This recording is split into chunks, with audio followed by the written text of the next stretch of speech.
अस्सलाम वालेकुम। इस वीडियो में हम बात करेंगे लेड की। लेड के भी just like other metallic poison, जो लेड इट सेल्फ है वो कोई पॉइजनस नहीं होता, लेकिन जो इसके सोल्यूबल कंपाउंड्स हैं, जो इसके सॉल्ट्स होते हैं, वो कंपेरेटिवली ज़्यादा पॉइजनस होते हैं। लेड किस तरह आ सकता है? थ्रू इनहेलेशन आ सकता है, इंजेक्शन के थ्रू आ सकता है, या एब्जॉर्प्शन फ्रॉम स्किन और म्यूकस सर्फेसिस, वहाँ से अब लेड की क्या कहते हैं बॉडी में एंट्रेंस हो सकती है। और कराता है क्या, ये जो आर्टरीज और कैपिलरीज होती हैं उनका स्पेजम कराता है। और जो लेड है ये it can fix it self into different tissues like brain and peripheral nervous system. इसके सॉल्ट्स कौन कौन से होते हैं? लेड एसीटेट हो गया, लेड ऑक्साइड हो गया, लेड कार्बोनेट हो गया जिसको वाइट लेड भी कहा जाता है, रेड लेड हो गया जिसको वर्मिलियन कहते हैं, क्रोमेट्स हो गए लेड के, और टेट्रा इथाइल लेड हो गया, और लेड सल्फेट, लेड सल्फाइड भी होते हैं। और इसमें मेन चीज़ क्या है इसकी, ये चीज़ आती है कि जो एक्यूट पॉइजनिंग है ना वो इसकी काफ़ी रेयर होती है, ज़्यादातर इसकी क्रॉनिक पॉइजनिंग देखी जाती है। क्रॉनिक पॉइजनिंग इसकी काफ़ी ज़्यादा मैनिफेस्टेशन उसमें मिलती हैं। और इसमें देखा जाता है कि जो एक्यूट पॉइजनिंग की भी इसकी जो साइन एंड सिम्टम्स होंगे उसमें बेसिकली सिमिलर होंगे, similar to mercury and arsenic. लेकिन जो डायरिया होगा that would be replaced by constipation. यहाँ पे हमको काफ़ी कॉन्स्टिपेशन मिलेगी, एंड जो फीसेस होंगी they would be blackened and they would be offensive. तो जो एक्यूट है उसके हम साइन एंड सिम्टम्स पढ़ लेते हैं कि वही metallic astringent taste, dry throat, thirst, nausea, vomiting with. अच्छा, इसमें इंपॉर्टेंट चीज़ क्या है, इसमें कॉलिक लाइक पेन हो रहा होगा इन abdomen which would be relieved by pressure. Again जो मैंने कहा कॉन्स्टिपेशन, इसमें मेन चीज़ हमें मिलेगी, जो फीसेस मिलेंगी they would be offensive and black in colour, and it would be due to the presence of lead sulphide. Lead sulphide की वजह से ये फीसेस की हमको कैरेक्टरिस्टिक फीचर मिल रहा होगा, ऑफेंसिव और black in colour. Urination suppress हुई भी होगी, हेडेक, ड्राउजीनेस, पैरालिसिस होगा लिम्स का which will eventually lead to collapse and it can lead to death. लेकिन बहुत रेयर होता है, ज़्यादातर क्रॉनिक की वजह से ही हमको डेथ वगैरह मिलती है। जो टेट्राइथाइल लेड है, टेट्राइथाइल लेड के देखिए कि ये ज़्यादातर बच्चों में लेड एनकेफेलोपैथी कराता है, जिस विच इज़ क्या कहते हैं characterised by headache, sleeplessness, tremors of eyes, mouth, fingers, paralysis, loss of vision, hallucination, excitement, delirium, apathy and conversion.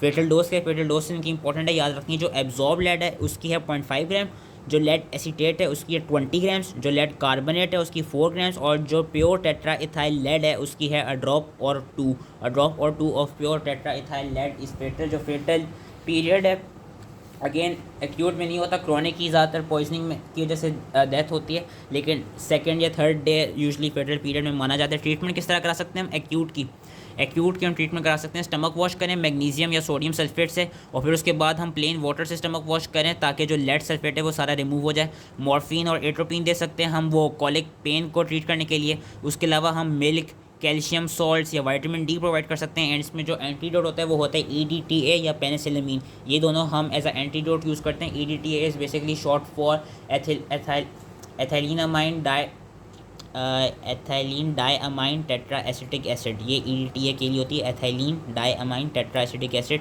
और जब किडनी की मैनिफेस्टेशन मिलेंगी तो हम पेरिटोनियल और हीमोडायलिसिस भी करा सकते हैं। जो पोस्टमार्टम अपीयरेंस होगी इसमें वो ज़्यादातर गैस्ट्रोएंटराइटिस की मिलेगी, कि जो गैस्ट्रिक मिकोज़ा होगा that would be congested and it would have eroded patches, where जो लार्ज इंटेस्टाइन होगा that would be having black coloured faeces. Chronic पे हम आते हैं। क्रॉनिक पॉइजनिंग मैंने कहा मोस्ट इंपॉर्टेंट है, सबसे ज़्यादा क्रॉनिक पॉइजनिंग लेड में देखी जाती है। जो क्रॉनिक पॉइजनिंग होती है लेड की उसको हम डिफरेंट नाम भी देते हैं, हम प्लम्बिज्म कहते हैं, हम सैचुरनिज्म भी कहते हैं। और क्रॉनिक पॉइजनिंग होती क्यों? क्योंकि अगेन आपका जब एक्सपोजर किसी ऐसी जगह पे ज़्यादा हो जहाँ पे आप लेड के साथ ज़्यादा वही एक्सपोजर हो रहा हो, फॉर एग्जांपल डिफरेंट इंडस्ट्रीज़ आ गई, प्लम्बिंग या डिफरेंट प्रोफेशंस आ गए, लाइक बैटरी वर्क की इंडस्ट्री आ गई, प्लम्बिंग का प्रोफेशन आ गया, या इनहेल कर लिया किसी स्मेल्टिंग इंडस्ट्री में, या डायमंड कटिंग की इंडस्ट्री, फाइल मेकिंग की इंडस्ट्री, कार वेल्डिंग की इंडस्ट्री, पॉलिशिंग की इंडस्ट्री, या इंजेक्शन कर ली पेंटिंग की इंडस्ट्री, टिन्स बनाने की इंडस्ट्री, colour and dye manufacture industry, या इवन होम में अगर जो फूड्स आपके टिन के अंदर रखे होते हैं, जो टिन वेसल्स के अंदर फूड होते हैं उनके थ्रू भी, या अगर घर में जो पानी आ रहा है वो लेड पाइप्स के थ्रू आ रहा हो, तो इन सारी चीज़ों के थ्रू क्रॉनिक लेड पॉइजनिंग हमको हो सकती है। एंड क्रॉनिक लेड पॉइजनिंग के क्या साइंस एंड सिम्टम्स होते हैं? मोस्ट इंपॉर्टेंट जो हैं, एक तो फेशियल पैलर होता है वेजोस्पाज्म की वजह से, दूसरा इसमें जो इंपॉर्टेंट है वो है एनीमिया विद पंक्टेड बेजोफिलिया। ये anaemia with punctate basophilia basically होता क्या है कि हमको हाइपोक्रोमिक एनीमिया मिलता है with polychromasia. Punctate basophilia is basically के जो रेड ब्लड सेल्स होंगे उनके साइटोप्लाज्म में हमें माइक्रोस्कोपी के through dark blue colour pin head spots मिल रहे होंगे रेड ब्लड सेल के साइटोप्लाज्म में, दैट इज पंक्टेड बेजोफिलिया।